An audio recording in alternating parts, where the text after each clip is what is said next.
একদিন সকালে আপনি মাঠে কাজ করছেন, হঠাৎ দেখতে পেলেন মাটির নিচের একটা গর্ত থেকে বেরিয়ে আসছে দুটি ছোট্ট শিশু। তাদের গায়ের রং সম্পূর্ণ সবুজ। তারা এমন এক ভাষায় কথা বলছে যা পৃথিবীর কেউ বোঝে না। তারা মানুষের কোনো খাবার খেতে চায় না। আর পরে তারা দাবি করলো, আমরা পৃথিবীর মানুষ নই, আমরা এসেছি এমন এক দেশ থেকে যেখানে সূর্যের আলোই পৌঁছয় না। শুনতে কি সায়েন্স ফিকশন মনে হচ্ছে? কিন্তু অবাক করার বিষয় হলো এটা যে এই ঘটনাটা আজ থেকে প্রায় 900 বছর আগে ইংল্যান্ডে নথিভুক্ত হয়েছিল। আজকের ভিডিওতে আমরা জানবো দ্য গ্রিন চিলড্রেন অফ উলপিটের সম্পূর্ণ রহস্যময় ইতিহাস। নমস্কার বন্ধুরা, আপনারা দেখছেন আমার সাথে বাংলা ইনসাইট উইথ অভি। আজকের গল্পটা এমন একটা রহস্য যেটা নিয়ে আজও ইতিহাসবিদরা একমত হতে পারেননি। এটা কি ছিল আসলে? অন্য জগতের শিশু নাকি ইতিহাসের সবচেয়ে বড় ভুল বোঝানো কোনো ঘটনা? চলুন শুরু করা যাক। সময়টা প্রায় 1150 থেকে 1160-এর মধ্যে। ইংল্যান্ডের ছোট্ট একটা গ্রাম নাম উলপিট। নামটার মধ্যেই লুকিয়ে আছে রহস্য, কারণ উলপিট শব্দটার অর্থই হলো উলফ পিট, অর্থাৎ নেকড়ে ধরার জন্য তৈরি গভীর গর্ত। কেউ কল্পনাও করেনি এই গর্তই একদিন পৃথিবীর অন্যতম রহস্যের জন্ম দেবে।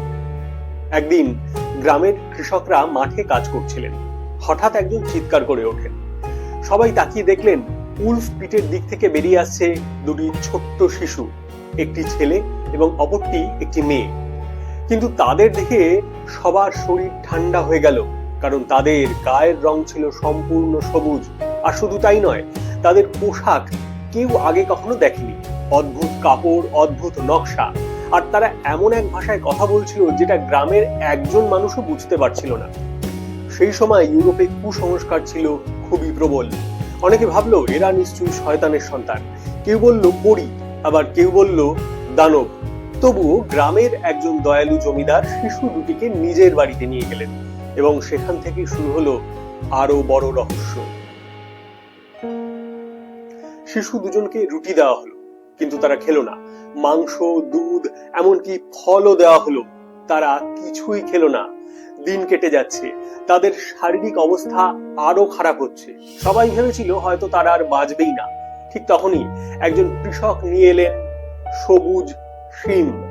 শিশু দুজন যেন পাগল হয়ে গেল। তারা শিমগুলো এমন ভাবে খেতে লাগলো যেন বহুদিন কিছুই খায়নি। অনেকদিন পর্যন্ত তারা শুধু এই শিমই খেয়েছিল। এরপরে বাচ্চা দুটো ধীরে ধীরে ইংরাজি ভাষা শিখতে শুরু করলো। আর ঠিক তখনই পৃথিবী শুনল সবচেয়ে অবিশ্বাস্য গল্পটা। মেয়েটি বলল তারা এসেছে সেন্ট মার্টিনস ল্যান্ড নামের এক দেশ থেকে। সেখানে সব মানুষের গায়ের রঙই নাকি সবুজ। সেখানে কখনো পুরোপুরি দিন হয় না, সবসময় সন্ধ্যের মতো একটা পরিবেশ বিরাজমান। আকাশে সূর্য দেখা যায় না, কিন্তু তাদের দেশের একদম দূরে একটা উজ্জ্বল আলোর দেশ দেখা যায়, কিন্তু সেখানে যাওয়া যায় না। ভাবুন একবার, এই বর্ণনা কি অন্য কোনো গ্রহের নাকি প্যারালাল ইউনিভার্সের? যখন মেয়েটিকে জিজ্ঞাসা করা হয় তোমরা এখানে এলে কিভাবে, মেয়েটি উত্তর দেয় একদিন সে এবং তার ভাই মাঠে গরু চড়াচ্ছিল। ভুলবশত তারা একটা গুহার মধ্যে ঢুকে পড়ে। সেখানে ঘন্টার ধ্বনির মতো শব্দ শুনতে পায়, এবং সেই শব্দ অনুসরণ করতে করতে তারা অনেক দূরে চলে যায়। হঠাৎ একটা প্রচন্ড আলো তাদের চোখে এসে পড়ে। তারপর তারা নিজেদের উলপিট গ্রামের মাঠে দেখতে পায়। ফিরে যাওয়ার কোনো রাস্তাই তারা আর কখনো খুঁজে পায়নি। কিছুদিন পর ছেলেটি অসুস্থ হয়ে মারা যায়, কিন্তু মেয়েটি বেঁচে যায়। ধীরে ধীরে তার শরীরের সবুজ রং মিলিয়ে যায়। সে বড় হয় এবং স্বাভাবিক জীবন শুরু করে, এমনকি স্থানীয় একজনকে বিয়ে করেছিল বলেও জানা যায়। এরপর ইতিহাস তাকে হারিয়ে ফেলে। সবচেয়ে আশ্চর্যের বিষয় হলো এই গল্পটা শুধু কোনো লোকমুখে শোনা নয়। দুজন মধ্যযুগীয় মহান ইতিহাস লেখক উইলিয়াম এবং র্যালফ এই ঘটনার বিবরণ লিখে গিয়েছেন তাদের গ্রন্থে। যদিও তারা নিজেরা ঘটনাটি দেখেননি, তবুও তাদের লেখাই এই কাহিনীকে শতাব্দীর পর শতাব্দী ধরে বাঁচিয়ে রেখেছে। এবার প্রশ্ন হলো, আসল সত্যিটা কি? অনেকগুলো থিওরি আছে। থিওরি 1, সম্ভবত শিশুরা ফ্লেমিশ শরণার্থী ছিল। তাদের ভাষা ইংরেজরা বুঝতেই পারেনি। অপুষ্টির কারণে তাদের শরীরে সবুজ আভা দেখা যায়। পুষ্টিকর খাবার খাওয়ার পর সেই রং ধীরে ধীরে মিলিয়ে যায়। যদিও অনেক ইতিহাসবিদ এই ব্যাখ্যাকে একেবারে সমর্থন করেনি, মানে তারা গ্রহণযোগ্য বলে মনে করেন। থিওরি 2, কেউ বলেন এটা ছিল কোনো বিষক্রিয়া, কোনো উদ্ভিদের প্রভাব, অথবা বিরল কোনো অসুস্থতা, কিন্তু এর পক্ষেও কোনো শক্ত প্রমাণ নেই। থিওরি 3, সবচেয়ে জনপ্রিয় তত্ত্ব তারা এসেছিল অন্য কোনো মাত্রা থেকে, মানে প্যারালাল ইউনিভার্স থেকে, অথবা অন্য কোনো গ্রহ থেকে, কারণ তাদের বর্ণনা আজকের অনেক বিজ্ঞানের কল্পকাহিনীর সঙ্গেও আশ্চর্যভাবে মিলে যায়, কিন্তু এটারও কোনো বৈজ্ঞানিক প্রমাণ নেই। ভাবুন, আজ থেকে 900 বছর আগে একটি গ্রামের মানুষ হঠাৎ এমন দুটো শিশুকে দেখতে পেল যাদের ভাষা আলাদা, পোশাক আলাদা, ত্বকের রং একেবারেই আলাদা, আর যারা দাবি করেছিল তারা এমন এক দেশ থেকে এসেছে যেখানে নাকি সূর্যের আলোই পৌঁছায় না।